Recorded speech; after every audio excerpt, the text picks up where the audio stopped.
seancën e kuvendit që kemi fillu me 3 gusht. Seanca konstitutive ka vazhduar punën me 4 gusht, por në mungesë të forumit është ndërprej.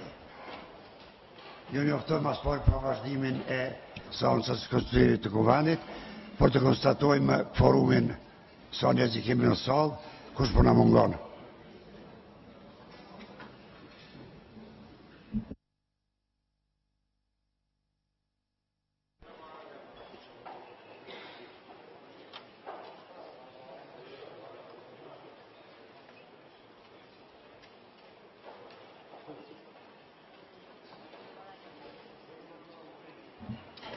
Forum nuk kemi, në sallë janë 53 deputet, propozoj të bëjmë një pauzë shkurt për 10 minutave të presim, e mandi për vazhdojnë atë dirë.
Thank you.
Të nderuar deputet, të konstatojmë mas pari forumin vajza.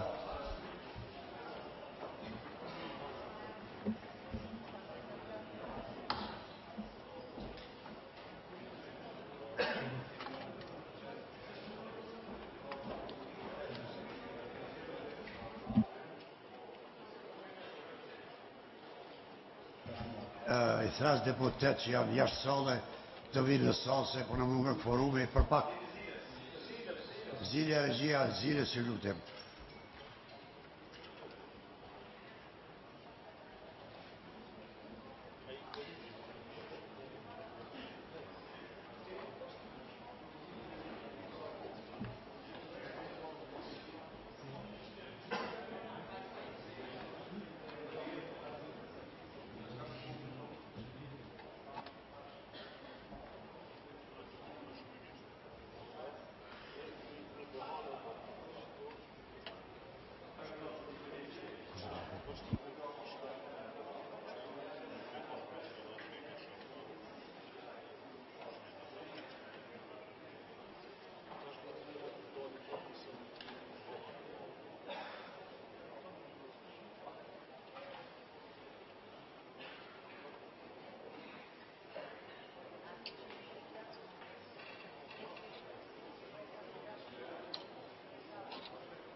Të nderuar deputet, gjendja është kësaj. Forum të plot bashkë edhe nuk kemi, jemi 59 deputet, por ajo kryesorja na mungon pani edhe këta minoritetet në përgjithësi. Kështu që seancën jemi detyruar ta ndërpresim punën kësaj. Por më parë e thras përfaqësuesin e partisë Vezvendosja letonon një dy fjalë. Ta dëgjoj mendimin e tina.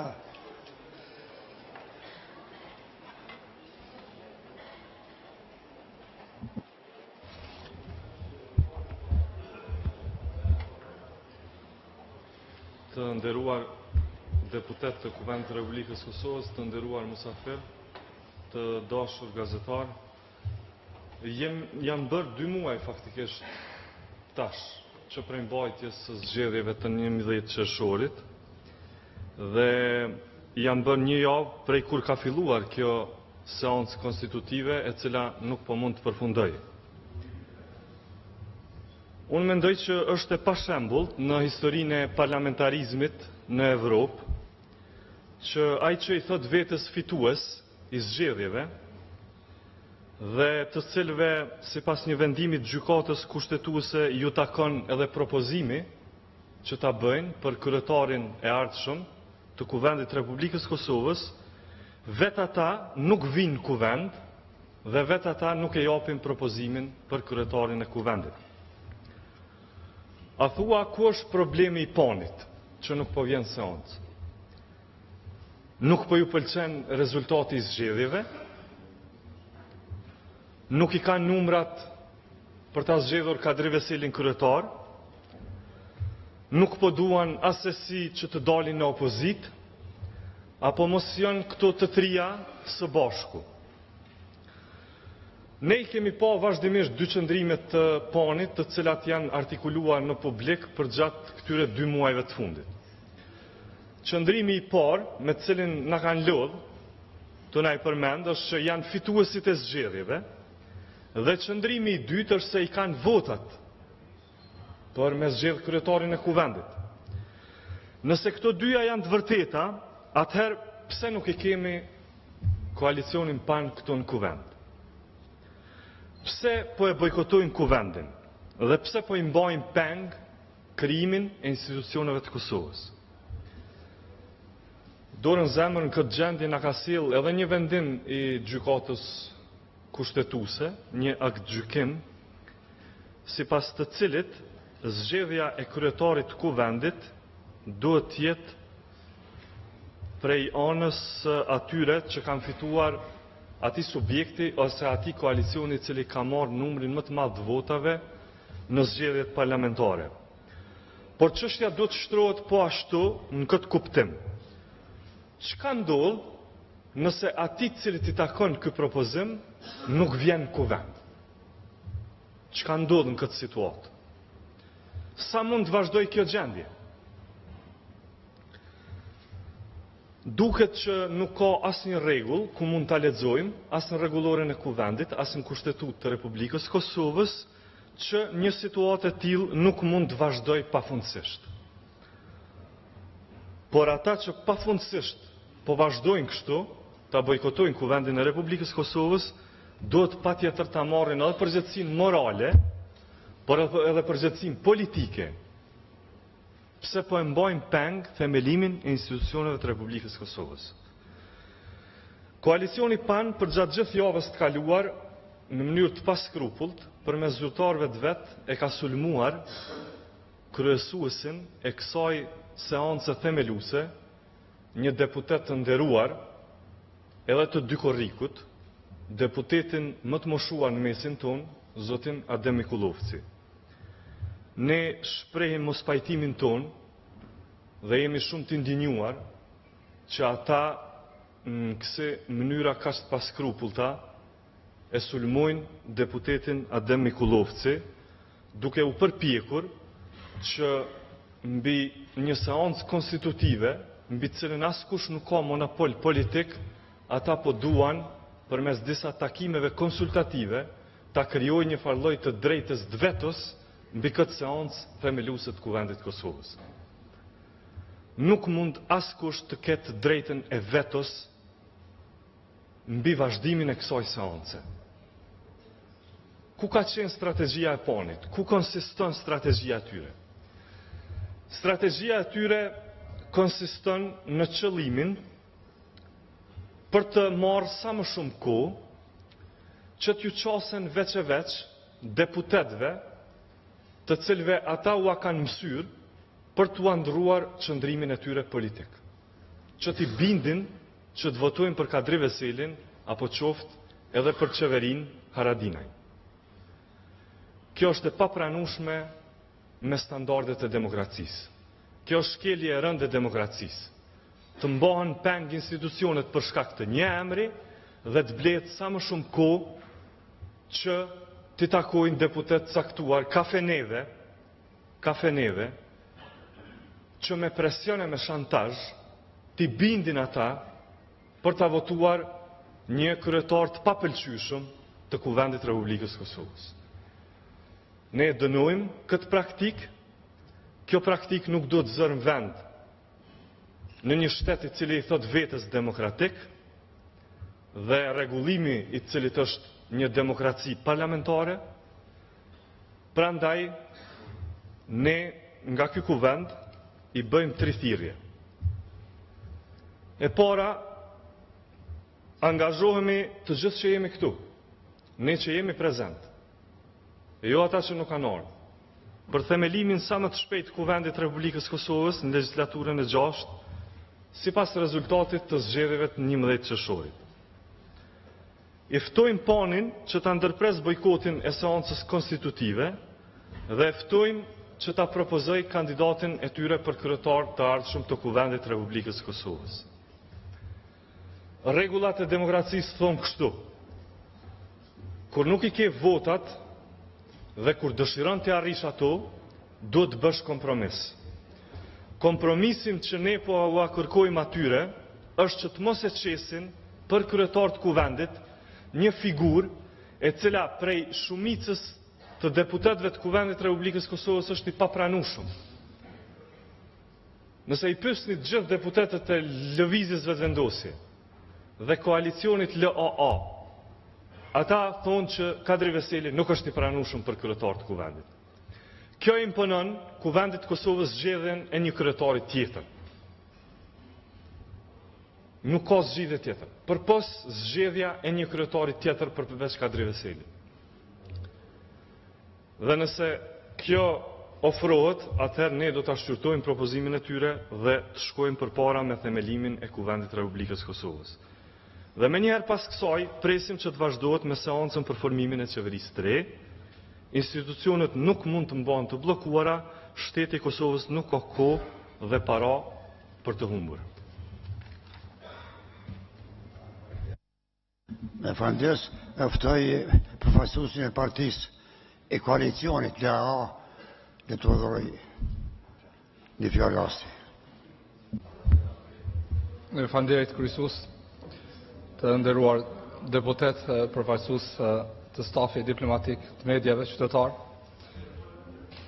Është seanca e 4 që e mbajmë dhe nuk janë përfaqësuesit e koalicionit që udhëheqet nga PDK. Jemi 61 deputet në salë, me sa unë shoh tash edhe marrjen e zotit Beqiri në salë, pra ka quorum për të vazhduar seancën në mënyrë të rregull, ndërkohë që ata që vendimi i gjykatës ju kanë njoftë të drejtën kushtetuese për dhënë propozimin për kryetar të kuvendit nuk janë në salë. Kjo bën qartë kush po i bllokon themelimin e institucioneve të vendit. Ne do jemi konsistent në qëndrimin tonë që të marrim pjesë gjithmonë në seancë, herë që seanca thirret në mënyrë të rregullt nga kryesuesi i seancës. Ne do jemi gjithmonë të gatshëm të marrim pjesë në takimet konsultative që kryesuesi i seancës mund të ftojë në të ardhmen me gjitha partitë politike që janë përfaqësuara në kuvend për të dakurduar për datën e seancës së ardhshme. Ne jemi këtu, dëshirojmë gjejmë zgjidhje. Unë ftoj deputetët e koalicionit PDK-s të jenë të arsyeshëm, vetëm njëri nga ata sa do të prezent, të jenë të arsyeshëm, të jenë prezent në seancë, japin propozimin e tyre, dëgjojnë vullnetin e deputetëve të Kuvendit të Kosovës dhe të lëvizin përpara në themelimin e institucioneve të vendit. Kemi humbur shumë kohë, është dashur që edhe kuvendi edhe qeveria të jenë funksional por gati tash e 2 muaj. Kjo bën qartë kush është i përgjegjshëm në themelimin e këtyre institucioneve. Kryesues i seancës unë sugjeroj që ju të ftoni takim tjetër konsultativ dhe të sigurohemi që të kemi gjithë përfaqësuesit e partive politike në takim konsultativ dhe së bashku të merremi vesh për datën e seancës së ardhshme. Përndryshe, ne duhet të konsiderojmë rrugë tjera kushtetuese dhe ligjore për të bërë të mundër konstituimin e institucioneve të vendit. Interpretimit juridike të jurisëve tanë janë të qarta që një drejt kushtetuese mund të konsumohet edhe nëse nuk shfrytëzohet. Le ta kemi edhe një përpjekje të fundit për konstituimin e institucioneve të vendit dhe të lëvizim në atë drejtim në rast se vazhdojnë që PDK dhe koalicioni që udhëheqet nga PDK të bllokojnë themelimin e institucioneve të vendit. Faleminderit. Faleminderit. Kjo seancë konstitutive Arbenun po t'japi fjallë, por nuk ka debat. S'është e para pove pas debat. Të lutem. Prandaj kërkoj falje, do t'joftoheni për seancën e ardhshme vazhdimin. Veç t'ju njoftoj, në këtë moment kvorum kemi, por po mungon pani dhe pa panin s'mund të vazhdojmë punën. Janë 61 deputet prezent. Ju falenderit dhe miru pafshim.